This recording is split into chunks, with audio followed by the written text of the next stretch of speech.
Welcome to doctors time. కిడ్నీలో stones సమస్య ప్రస్తుతం చాలా పెరిగిపోయింది. మానవ శరీరాన్ని సురక్షితంగా కాపాడే విషయంలో మూత్రపిండాలు ప్రధాన పాత్ర వహిస్తాయి. అలాంటి మూత్రపిండాలు జబ్బు పడితే మాత్రం ప్రాణాలకే ప్రమాదం. కిడ్నీలో స్టోన్స్ ఏర్పడటానికి కారణం ఏంటి? అలాగే గాల్ బ్లాడర్లో సమస్యలు ఎందుకు వస్తాయి? దీనివల్ల శరీరంలోని మిగతా అవయవాలపైన ప్రభావం ఉంటుందా?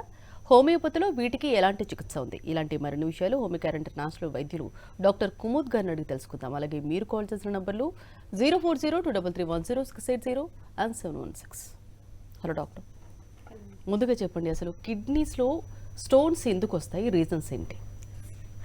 సో జనరల్గా మన బాడీ లోపల ఎక్స్క్రీటరీ ఫంక్షన్స్లో ఒక ఇంపార్టెంట్ పార్ట్ అనేది, ఒక ఇంపార్టెంట్ ఆర్గన్ అంటే అవయంలో కిడ్నీస్ అనేది చాలా చాలా ఇంపార్టెంట్ రోల్ అనేది ప్లే చేస్తుంది. అంటే కిడ్నీస్కి మేజర్గా మన ఏదైతే బ్లడ్ ఉంది, వాటర్ ఉంది, అది జనరల్గా మనం ప్యూరిఫికేషన్ కోసానికి జనరల్గా మన బాడీ అనేది యూజ్ చేస్తుంది. కిడ్నీ అనేది మన హ్యూమన్ బీయింగ్స్లో ఒక రైట్ సైడ్, ఒకటి లెఫ్ట్ సైడ్ అనేది ఉంటుంది. కొంచెం బ్యాక్ సైడ్, కొంచెం అప్ డైరెక్షన్లో ఈ రెండు కిడ్నీస్ అనేది ఉంటుంది. ఈ రెండు కిడ్నీస్కి ఒక యురేటర్ అంటే ఒక పైప్ అనేది యూరినరీ బ్లాడర్ అంటే మన మూత్రపిండంతో కనెక్టెడ్ అనేది ఉంటుంది. మన కిడ్నీస్ లోపల ఏదైతే యూరిన్ అనేది ఫామ్ అవుతుంది, అది యురేటర్ ఈ పైప్ ద్వారా ఈ యూరినరీ బ్లాడర్ లోపల స్టోర్ అనేది అవుతుంది. ఈ బ్లాడర్ కంప్లీట్గా ఫుల్ అయినప్పుడు ఎవరికైనా సరే మనం యూరిన్ పాస్ చేయాలి అని అర్జ్, ఒక ఫీలింగ్ అనేది వస్తున్నది. ఈ మొత్తం ప్రాసెస్లో మన blood vessels, arteries, veins and nerves ఇవన్నీ కూడా పనిచేస్తాయి. కాకపోతే మన కిడ్నీస్ అనేది ఫిల్టర్ లాంటి వర్క్ అనేది ఎలా చేస్తుంది? జనరల్గా రెండు కిడ్నీస్ లోపల చూడడానికి ఇంత చిన్న కిడ్నీ లోపల చాలా చాలా హండ్రెడ్స్ ఆఫ్ ట్యూబ్స్ అనేది ఉంటాయి.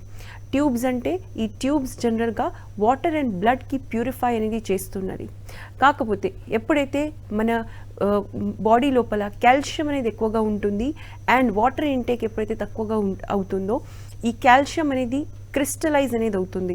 అంటే అది ఒక స్టోన్ ఫార్మేషన్ అనేది చేస్తుంది. సో ఎప్పుడైతే మినరల్స్, కాల్షియం ఆక్సలేట్ లాంటి మేజర్గా కొన్ని సాల్ట్స్ అనేది ఎక్సెస్లో ఉన్నప్పుడు ఎప్పుడైతే అది క్రిస్టలైజ్ అవుతుంది, ఎప్పుడైతే సాలిడ్ ఫామ్ తీసుకుంటుంది అండ్ కిడ్నీ లోపల ఎప్పుడైతే ఒక దగ్గర అది స్టోర్ అయిపోతుంది, దానికి మనం రీనల్ క్యాల్క్యులస్ అంటే కిడ్నీ స్టోన్స్ మన మెడికల్ టర్మ్స్లో మనం జనరల్గా అంటూ ఉంటాం. సో మేజర్గా ఈ ఫిల్ట్రేషన్ లోపల ఎప్పుడైతే మన ఇబ్బంది అవుతుంది అండ్ కాల్షియం మనం ఫుడ్లో ఎక్కువ తీసుకుంటున్నాము, లేకపోతే సప్లిమెంట్స్ ద్వారా ఎక్కువగా తీసుకుంటున్నాము, దానికి క్లీన్ చేయడానికి వాటర్ సరిపోతలేదు. జనరల్గా ఇది ఒక సింపుల్ లాంగ్వేజ్లో చెప్పాలంటే ఈ మెకానిజం జరిగినప్పుడు మన కిడ్నీస్ లోపల ఎక్కడైనా సరే కిడ్నీ స్టోన్స్ వచ్చే ఛాన్సెస్ అనేది ఉంటుంది. ఓకే అండి, ఇన్ కేస్ అంటే కిడ్నీలో స్టోన్స్ వచ్చిన తర్వాత లక్షణాలు ఎలా కనిపిస్తాయి? అంటే అందరిలో ఒకేలాగా కనిపిస్తాయా, ఏమైనా డిఫరెన్స్? సో జనరల్గా బేసిక్గా కిడ్నీ స్టోన్స్కి లక్షణాలు మనం అర్థం చేసుకోవాలంటే యూరిన్ పాస్ చేసేటప్పుడు మంటగా ఉండడం, అప్పుడప్పుడు బ్లడ్ యూరిన్తో కలిపి రావడం, యూరిన్ అనేది మీరు వాటర్ తీసుకున్నా కూడా యూరిన్ తక్కువ పాస్ చేస్తున్నారు, లేకపోతే యూరిన్ చాలా డార్క్ ఎల్లో అనేది వస్తున్నది. అండ్ ఇవన్నీతో పాటు లేకపోతే ఏదైనా రెండు సిమ్టమ్స్తో పాటు మీకు యూరిన్ పాస్ చేసేటప్పుడు లేకపోతే నార్మల్గా కూర్చున్నప్పుడు మీ అబ్డామెన్లో అంటే మీ కడుపు కంటే కొంచెం కింద సివియర్గా పెయిన్ అనేది వస్తున్నది అండ్ లేకపోతే మీకు బ్యాక్ సైడ్ అనేది పెయిన్ వస్తుంది. సో ఈ abdominal pain and back pain అనేది జనరల్గా ఎక్కువ కేసెస్లో మనం చూస్తూ ఉంటాము. దీంతోపాటు మీకు యూరిన్లో ఎలాంటి అబ్నార్మాలిటీ కనిపిస్తుంది, మంట రావడం, యూరిన్ ఎక్కువగా పాస్ చేసేటప్పుడు మీకు ఇబ్బంది ఉండడం, మీకు ప్రెషర్ అనేది ఇవ్వాల్సి వస్తుంది, యూరిన్ వాటర్ ఎక్కువ తాగితేనే యూరిన్ వస్తుంది. అంటే ఈ లక్షణాలు జనరల్గా మనం కిడ్నీ స్టోన్స్ ఉన్నాయి అని మనం క్వశ్చన్ మార్క్ అనేది చేస్తూ ఉంటాం. ఓకే అండి, కాలర్ కూడా లైన్లో ఉన్నారు. మధుసూదన్ హైదరాబాద్ నుంచి మాట్లాడండి, మీ సమస్యను చెప్పండి. హలో సార్ నమస్తే, చెప్పండి మీ ప్రాబ్లం చెప్పండి సార్. నమస్తే మేడం. నమస్తే సార్, చెప్పండి సార్. నాకు మేడం మధ్యలో యూరిన్ లో ఇన్ఫెక్షన్ నాకు వచ్చి అప్పుడప్పుడు కొద్దిగా వైట్ గా వస్తుంటది మేడం. సార్ మీ ఏజ్ ఎంత? నాకు 47 మేడం. ఓకే, ఈ ప్రాబ్లం ఎప్పటి నుంచి ఉంది మీకు? ఇది చాలా రోజులు ఉంది మేడం. ఎక్కువ శాతం ఎందుకంటే యూరిన్ లో కొంచెం నురుగలాగా వస్తుంటది. ఓకే, నేను చాలా చూపించుకున్నా, అన్ని టెస్టులు అవి చేపించుకున్నా, ఏం లేదా అని అన్నారు మేడం. సార్ మీకు కాళ్ళు చేతులు ఫేస్ పైన వాపు ఏమైనా ఉంటుందా? అది వాపులు ఏం లేవు మేడం, అటువంటి ఏం లేవు, కానీ ఒకసారి యూరిన్ పోస్తుంటే కొంచెం నురుగా ఉంటుందా మేడం, కొద్దిగా నురుగలా పోతుంటది. డయాబెటీస్ ఏమైనా ఉందా సార్ మీకు? ఏం లేదు మేడం, టెస్ట్ చేపించుకున్న అవన్నీ ఏమీ లేవు. మీరు అబ్డామినల్ స్కానింగ్లో ఏమైనా ప్రాబ్లం ఉన్నట్లు కనిపిస్తుందా? అవి కూడా చేయించాము, అబ్డామినల్ చేయించాయి, కిడ్నీ టెస్ట్, మామూలు యూరిన్ టెస్ట్, మొన్న రీసెంట్ కూడా యూరిన్ కల్చర్ అవన్నీ చేయించాను. ఓకే సార్, ఫైన్ సార్, నాకే ఫైన్. అన్నారు. నేను మీకు ఆన్సర్ ఇస్తాను సార్. సో కాలర్ గారు అడిగింది యూరిన్ లోపల జనరల్గా బబుల్స్ లాగా ఫ్రాదీ యూరిన్ అనేది జనరల్గా వస్తూ ఉంటుంది. టెస్ట్ చేపించినప్పుడు అన్ని నార్మల్ వస్తుంది, యూరిన్ ఇన్ఫెక్షన్ మళ్ళీ మళ్ళీ వస్తుంది. సో మేజర్గా ఎవరికైతే బాడీ రిక్వైర్మెంట్ కంటే, అంటే జనరల్గా ఒక అడల్ట్ బాడీకి వాళ్ళ హైట్ ఇంకా వెయిట్ ప్రకారంగా అండ్ ఏజ్ ప్రకారంగా ఒక క్యాల్కులేషన్ ఉంటుంది. సపోజ్ మీ హైట్ వచ్చేసి 5.2 ఉన్నది, మీ 50 kg వెయిట్ ఉన్నారు అంటే డెఫినెట్గా మీకు అట్లీస్ట్ 4 లీటర్స్ వాటర్ అనేది రోజుకి మీరు తాగాల్సి అనేది ఉంటుంది. సో ఈ ఫార్ములాకి కరెక్ట్గా మీరు అర్థం చేసుకుంటే మీ బాడీ వెయిట్ అనేది 50 kg ఉంటే మీరు కంపల్సరీ 5 లీటర్స్ అనేది ఒక అప్రాక్సిమేట్గా వాల్యూ తీసుకొని ఈ 5 లీటర్స్లో మీరు అట్లీస్ట్ 3.5 to 4 లీటర్స్ వాటర్ తీసుకోవాల్సి ఉంటుంది. ఈ ఫార్ములా ప్రకారంగా మీ హైట్ వెయిట్ అండ్ ఏజ్ ప్రకారంగా మీరు ఎంత వెయిట్ ఉన్నారు, ఎంత హైట్ ఉన్నారు, దాని ప్రకారంగా మీకు అర్థమవుతుంది మీరు ఎంత వాటర్ అనేది తీసుకోవాలి. సపోజ్ మీకు ఈ క్యాల్కులేటెడ్ వాటర్ ఏదైతే రిక్వైర్మెంట్ ఉంది దానికంటే మీరు తక్కువగా తీసుకుంటున్నారు, లేకపోతే ఏదో ఒక రీజన్ వల్ల మీరు దాహం అవుతుంది అయినా మీరు వాటర్ తీసుకోకపోతే ఇలాంటి ప్రాబ్లమ్స్ అనేది ఫ్రీక్వెంట్గా యూరిన్ ఇన్ఫెక్షన్స్ రావడం న్యాచురల్గా జరుగుతూ ఉన్నది. బికాస్ అందరిది బాడీ రిక్వైర్మెంట్ ప్రకారంగా మన వాటర్ అనేది ఈ క్యాల్కులేటెడ్ ఫార్ములా ప్రకారంగా తీసుకోకపోతే కంపల్సరీ మీకు ఎలాంటి ఒక ప్రాబ్లం వచ్చే ఛాన్సెస్ ఉంటుంది.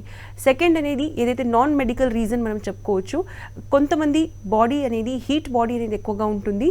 సో స్వాభావికంగా వాళ్ళకి వాటర్ అనేది రిక్వైర్మెంట్ అనేది ఎక్కువగా ఉంటుంది. సో మీరు మీ రిక్వైర్మెంట్ కంటే తక్కువ తీసుకుంటున్నారంటే డెఫినెట్గా మీకు ఇలాంటి ప్రాబ్లమ్స్ వచ్చే ఛాన్సెస్ ఉంటుంది. థర్డ్ ఇంపార్టెంట్ రీజన్ అనేది మీకు యూరిన్ పాస్ చేయాల్సి ఎప్పుడైతే ఉంటుందో, యూరిన్ బ్లాడర్ అనేది మీది కంప్లీట్గా ఫిల్ అయింది, బట్ మీరు కరెక్ట్ టైంకి వెళ్ళకుండా దానికి ఆపుకుంటా మీరు వెళ్తున్నారు, యూరిన్ పాస్ చేస్తున్నారంటే కూడా మీకు యూరిన్ ఇన్ఫెక్షన్స్ వచ్చే ఛాన్సెస్ అనేది ఉంటుంది. సో చాలామంది ఈవెన్ చిన్న పిల్లలకి అడల్ట్స్కి వర్క్లో బిజీ ఉన్నప్పుడు చాలాసేపు వరకు యూరిన్కి ఆపుకుంటారు. ఎవరైతే యూరిన్కి ఎక్కువసేపు వరకు ఆపుకుంటారో వాళ్ళకు కూడా ఇలాంటి ప్రాబ్లమ్స్ వచ్చే ఛాన్సెస్ అనేది ఉంటుంది. ఈ 3 మీరు మేనేజ్మెంట్ అనేది మీరు టిప్స్ మీరు ఫాలో చేస్తే మేబీ మీకు ఫ్యూచర్లో ఈ ప్రాసెస్ అనేది స్లో అయిపోతుంది అండ్ మీ బాడీలో మళ్ళీ యూరిన్ ఇన్ఫెక్షన్స్ ఉండే ఛాన్సెస్ తగ్గిపోతుంది. ఓకే అండి, జనరల్గా అందరూ కూడా అంటే ఎన్ని లీటర్స్ తాగాలి వాటర్? సో జనరల్గా మన బాడీకి 5 litres of 3 to 5 litres of blood అనేది సర్క్యులేషన్లో ఉంటుంది. సో ఈ బ్లడ్ లోపల కంపల్సరీ ఈ బ్లడ్కి ఎక్కువగా ఫ్లూయిడ్ ఉంచడానికి, అంటే లిక్విడ్ ఉంచడానికి మన వాటర్ కూడా అంతే అమౌంట్స్ ఆఫ్ వాటర్ అనేది అవసరం ఉంటుంది. కాకపోతే బ్లడ్ 3 to 5 లీటర్స్ ఒక అడల్ట్ బాడీలో సర్క్యులేట్ అవుతుంది. మనకు వాటర్ అనేది ఎంత కావాలంటే 70% మన సెల్స్ లోపల వాటర్ అనేది ఉంటుంది.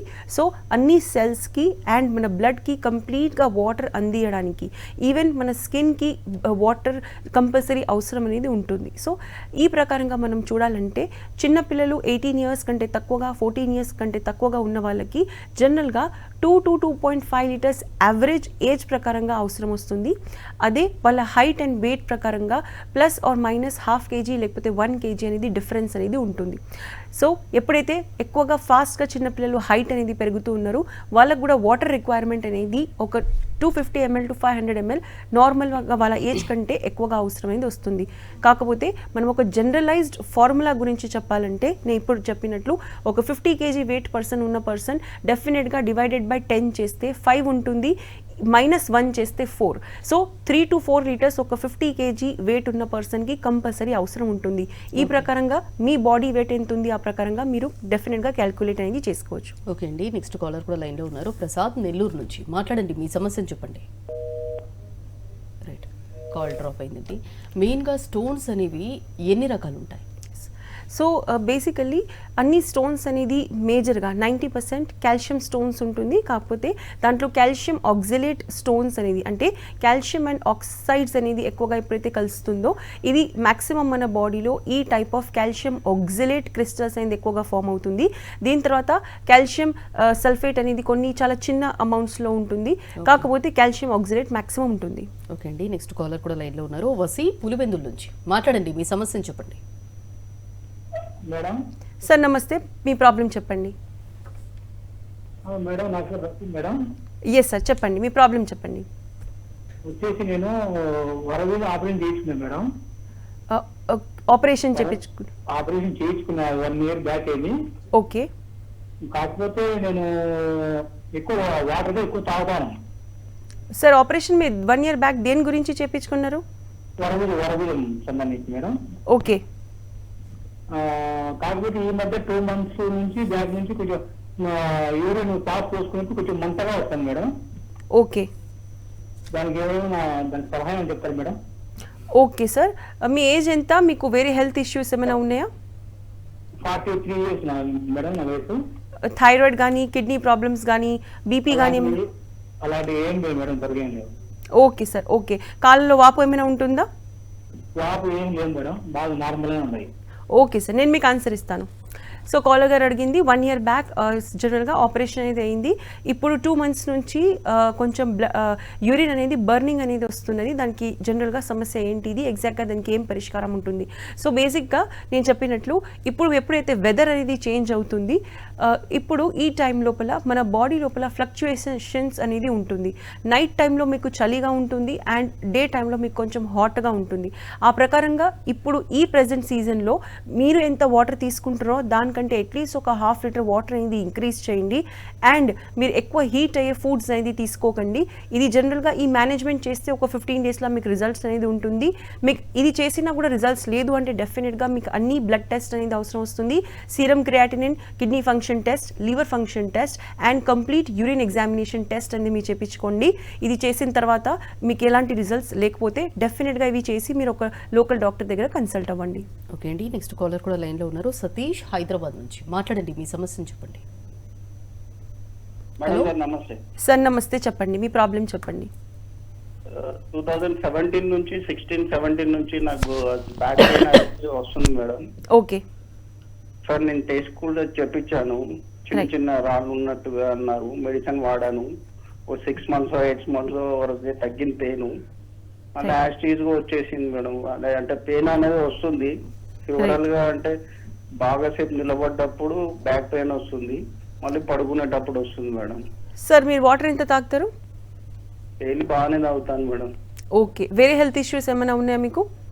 అంటే ఈ మధ్య కాలంలో ఒక 6 months ఇప్పుడు బ్రెయిన్ చిన్న బ్రెయిన్ లో ఇన్ఫెక్షన్ అయింది అన్నట్టు. ఓకే నరం క్లాట్ అయింది. ఓకే దానివల్ల ఇప్పుడు బెడ్ రెస్ట్ లోనే ఉన్నాను. కానీ ఈ మధ్య కాలంలో ఇప్పుడు 1-2 months నుంచి బాగా పెయిన్ వస్తుంది మేడం నాకు. ఓకే సార్, ఫైన్ ఫైన్, నేను మీకు ఆన్సర్ ఇస్తాను సార్. సో కాలర్ గారు అడిగింది 6 months నుంచి ఇప్పుడు బెడ్ రెస్ట్లో ఉన్నారు అండ్ మళ్ళీ స్టోన్స్ అనేది ఫామ్ అవుతున్నాయి, చిన్న చిన్న స్టోన్స్ అవుతున్నాయి 2016-17 నుంచి. అండ్ ఇప్పుడు సివియర్గా బ్యాక్ పెయిన్ అనేది వస్తున్నది. ప్రెజెంట్గా దీనికి మనం ఎలాంటి సొల్యూషన్ అనేది జనరల్గా తీసుకోవాలి? సో జనరల్గా మీ దగ్గరలో హోమియోకేర్ ఇంటర్నేషనల్ ఉంటే డెఫినెట్గా మీ పాత రిపోర్ట్స్ అండ్ ఫ్రెష్ రిపోర్ట్స్ తీసుకొని ఒకసారి కన్సల్ట్ అవ్వండి. ఈ ప్రాబ్లమ్కి మనం tendency to formation of kidney stones, అంటే టెండెన్సీ అంటే మన బాడీకి అలవాటు అయిపోయింది మళ్ళీ కిడ్నీ స్టోన్స్ అనేది అవుతుంది. జనరల్గా ఇలాంటి కేసెస్లో మీ ఫ్యామిలీలో ఎక్కువ మెంబర్స్కి ఈ కిడ్నీ స్టోన్స్ ప్రాబ్లం ఉన్నది, లేకపోతే మీ బాడీ లోపల కాల్షియం ఫాస్ట్గా క్రియేట్ అనేది అవుతుంది అండ్ వాటర్ తీసుకున్నా కూడా అది కాల్షియం అనేది క్లియర్ అవ్వట్లేదు, క్రిస్టలైజ్ అయిపోతుంది ఆక్సిలేట్ క్రిస్టల్స్లో. అలాంటి అప్పుడు ఈ ప్రాబ్లం అనేది మన బాడీకి అలవాటు అయింది కిడ్నీ స్టోన్స్ అవ్వడం, టెండెన్సీ అనేది జరిగింది అని మనం దీనికి చెప్తూ ఉంటాం.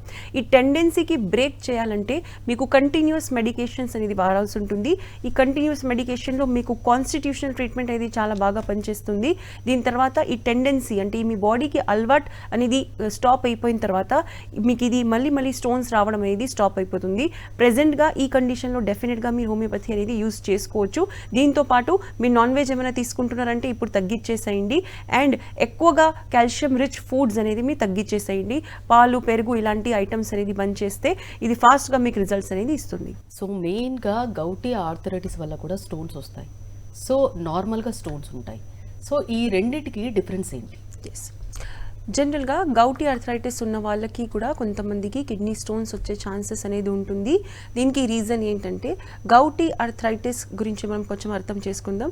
గౌటీ ఆర్థరైటిస్ లోపల యూరిక్ యాసిడ్ అనేది మన కిడ్నీస్ ద్వారా అనేది క్రియేట్ అనేది అవుతుంది. సో ఎప్పుడైతే ఈ యూరిక్ యాసిడ్ అనేది ఇంక్రీజ్ అవుతుంది, జనరల్గా మీ బాడీ లోపల ప్రోటీన్ అనేది ఎక్కువగా మీరు తీసుకుంటున్నారు అండ్ ఆ ప్రోటీన్ ప్రకారంగా మీరు ఇంటేక్ తీసుకున్నా కూడా మీ బాడీ అనేది మీరు వర్క్ చేయట్లేదు అంటే జనరల్గా ఈ యూరిక్ యాసిడ్ అనేది ఎక్కువగా మన బాడీ ప్రొడ్యూస్ చేస్తుంది.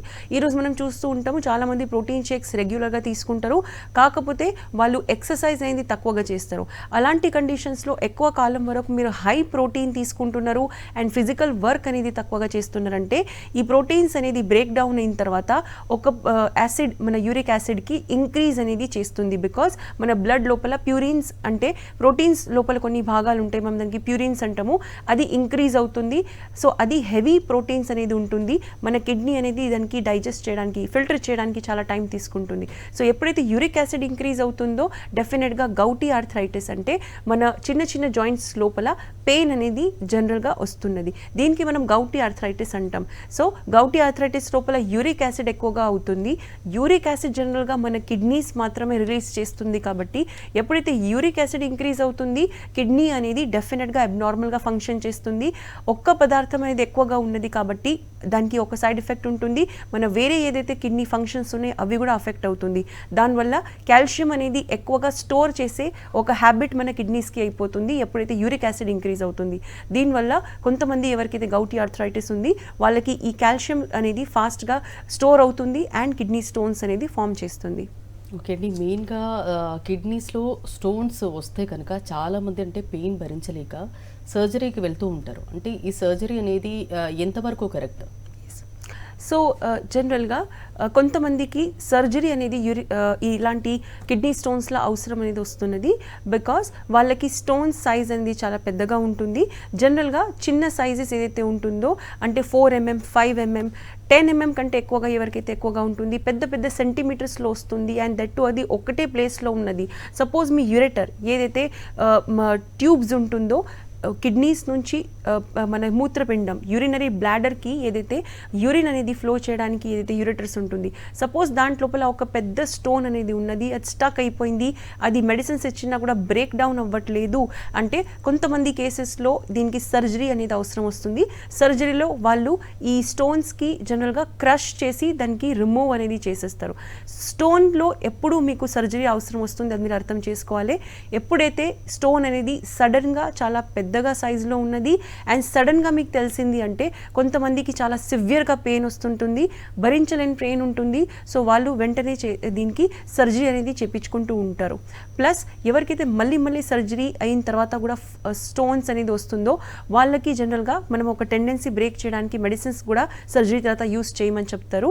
ఎవరికైతే సర్జరీ 2 times లేకపోతే 1 time అయిందో వాళ్ళకి కంపల్సరీ ఫ్యూచర్లో ఇలాంటి స్టోన్స్ రాకుండా కంపల్సరీ హోమియోపతి మెడిసిన్స్ అనేది యూస్ చేయాల్సి ఉంటుంది. చిన్న సైజ్ ఉన్నప్పుడు స్టార్టింగ్ స్టేజెస్ లోపల మన కిడ్నీ స్టోన్స్కి మెడిసిన్స్ ఓన్లీ అండ్ ఓన్లీ మన హోమియోపతి మెడిసిన్స్ వల్ల మనం బ్రేక్ చేసి దానికి యూరిన్లా పాస్ అయ్యేటట్లు మన దగ్గర మెడిసిన్స్ ఉంటాయి.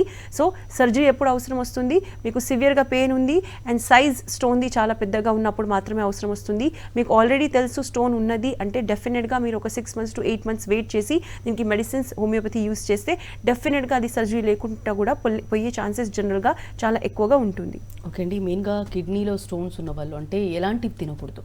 ఎస్, సో జనరల్గా ఈ కిడ్నీ స్టోన్స్ అనేది బికాస్ కాల్షియం ఎక్కువగా ఉన్నప్పుడు అండ్ మన బాడీ లోపల వర్క్ కాల్షియం మనం తీసుకుంటూ ఉన్నాము బట్ మన వర్క్ అనేది అంటే మనం ఎక్సర్సైజ్ అనేది కొంచెం తక్కువగా తీసుకుంటున్నాం మనం ఫుడ్ ప్రకారంగా.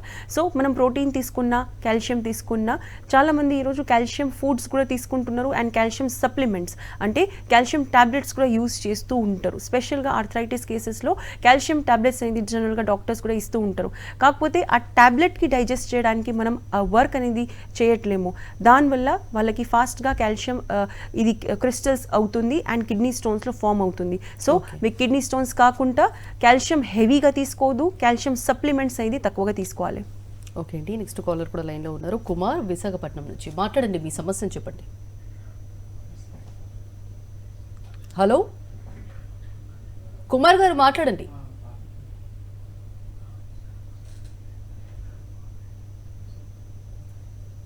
కుమార్ గారు మాట్లాడండి.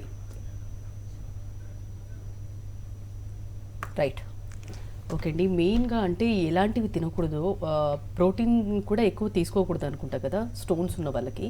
అంటే మేజర్గా ఇప్పుడు కిడ్నీలో స్టోన్స్ ఉన్న వాళ్ళు ఇన్ కేస్ నెగ్లెక్ట్ చేస్తే ఎలాంటి కాంప్లికేషన్స్ ఉంటాయి? ఎస్, సో జనరల్గా కొంతమంది చాలామందికి సిమ్టమ్స్ అనేది చాలా లేట్గా వస్తూ ఉంటుంది, దానివల్ల వాళ్ళకి స్టోన్స్ అనేది చాలా పెద్ద సైజ్ అనేది ఫామ్ అయిపోతుంది. ఆ పెద్ద సైజ్ అయిన తర్వాతనే వాళ్ళకి సిమ్టమ్స్ అనేది వస్తూ ఉంటుంది, బ్యాక్ పెయిన్ కానీ యూరిన్లో మంట కానీ. సో అలాంటి వాళ్ళకి సడన్గా సర్జరీ అనేది అవసరం వస్తుంది. కొంతమందికి ఈ స్టోన్ అనేది బ్రేక్ చేయడం అనేది చాలా డిఫికల్ట్గా ఉంటుంది. అలాంటి వాళ్ళకు కిడ్నీ అనేది కొంతకాలం వరకు కిడ్నీ ఫెయిలియర్ కండిషన్లో కూడా వెళ్ళే ఛాన్సెస్ అనేది ఉంటుంది. ఎప్పుడైతే స్టోన్స్ లోపల మీకు స్టోన్స్ తెలవలేదు, లేకపోతే మీరు తెలిసినా కూడా ఎలాంటి ట్రీట్మెంట్ తీసుకోలేదు, ఎలాంటి ప్రికాషన్స్ తీసుకోలేదు, దానికి అలాంటి భరించి జస్ట్ డ్రాగ్ చేస్తున్నారు, కొంచెమే పెయిన్ ఉంది ఎక్కువ లేదు అనుకున్న వాళ్ళకి చాలా ఎక్కువ టైం తర్వాత కిడ్నీ లోపల జనరల్గా క్రియాటినిన్ అనేది ఒక కాంపోనెంట్ అనేది ఉంటుంది, అది ఇంక్రీజ్ అవుతుంది అండ్ కిడ్నీ అనేది జనరల్గా టెంపరీ ఫెయిలియర్లో లేకపోతే పర్మనెంట్ ఫెయిలియర్లో వెళ్ళే ఛాన్సెస్ ఉంటుంది. కాకపోతే 90% కేసెస్లో టెంపరీలీ కిడ్నీ అనేది ఫంక్షన్ తగ్గిపోతుంది. ఈ మేజర్ కాంప్లికేషన్ ఫ్యూచర్లో సపోజ్ ఎక్కువ కాలం వరకు ఇలాగే కంటిన్యూ అవుతుందంటే అది మేజర్ కిడ్నీ ఫంక్షన్ ఫెయిలియర్లో వెళ్ళిపోతుంది. సో ఎవరికైతే కిడ్నీ టెస్ట్ అనేది నార్మల్గా కూడా ఎవ్రీ ఇయర్ ఒక్కసారి చేసుకోవాలి అని జనరల్గా డాక్టర్స్ అనేది చెప్తూ ఉంటారు. మీకు స్టోన్స్ ఉన్నా లేకున్నా నార్మల్గా కిడ్నీ ఫంక్షన్ టెస్ట్ అనేది మీరు ఎవ్రీ ఇయర్ చేయించుకోవాలి యూఎస్జీ అబ్డామిన్ స్కానింగ్తో పాటు, సో దట్ మీకు ఫ్యూచర్లో ఎలాంటి ప్రాబ్లమ్స్ రాకుండా అనేది ఉంటుంది. ఓకే అండి, ఇందాక మీరు మాట్లాడుతూ మేజర్ ప్రాబ్లమ్స్ అన్నారు కదా, ఈ మేజర్ ప్రాబ్లమ్స్ ఉన్న వాళ్ళకి అంటే హోమియోపతిలో ఎలాంటి ట్రీట్మెంట్స్ ఉన్నాయి? సో జనరల్గా ఎప్పుడైతే కిడ్నీ ద్వారా లేకపోతే కిడ్నీ స్టోన్స్ వల్ల ఎప్పుడైతే కొన్ని మేజర్ ప్రాబ్లమ్స్ వస్తుందో దానికి మనం సపోర్టివ్ థెరపీలో హోమియోపతిలో హోమియోకే ఇంటర్నేషనల్లో కొన్ని కాన్స్టిట్యూషనల్ మెడిసిన్స్ అనేది ఉంటుంది. ఈ కాన్స్టిట్యూషనల్ మెడిసిన్స్ మీ మైండ్ సెట్ ప్రకారంగా మనం డిసైడ్ అనేది చేస్తూ ఉంటాము. దీనివల్ల మీ ఏదైతే కిడ్నీ చాలా స్లోగా ఫంక్షన్ చేస్తుంది దానికి మనం కొంచెం బూస్ట్ చేసే పాసిబిలిటీ అనేది ఉంటుంది. కాకపోతే మీరు జనరల్గా కిడ్నీ కోసానికి ఏదైతే యూస్ చేస్తున్నారో ఆ మెడిసిన్స్తో పాటు 1 hour గ్యాప్ ఇచ్చి యూస్ చేసినప్పుడు దీనికి మంచి రిజల్ట్స్ అనేది ఉంటుంది. సో ఎక్స్ట్రా ఎఫర్ట్స్ ఏదైతే కిడ్నీ పుట్ చేయాల్సి ఉంటుందో అది మెడిసిన్ కూడా వర్క్ అనేది చేస్తుంది. ఓకే అండి, కిడ్నీలో స్టోన్స్ గురించి చాలా డీటెయిల్గా ఎక్స్ప్లెయిన్ చేశారండి. Thank you. ఇది వాటి doctors time. Next news updates ఉంటాయి. Stay tune to Sakshi.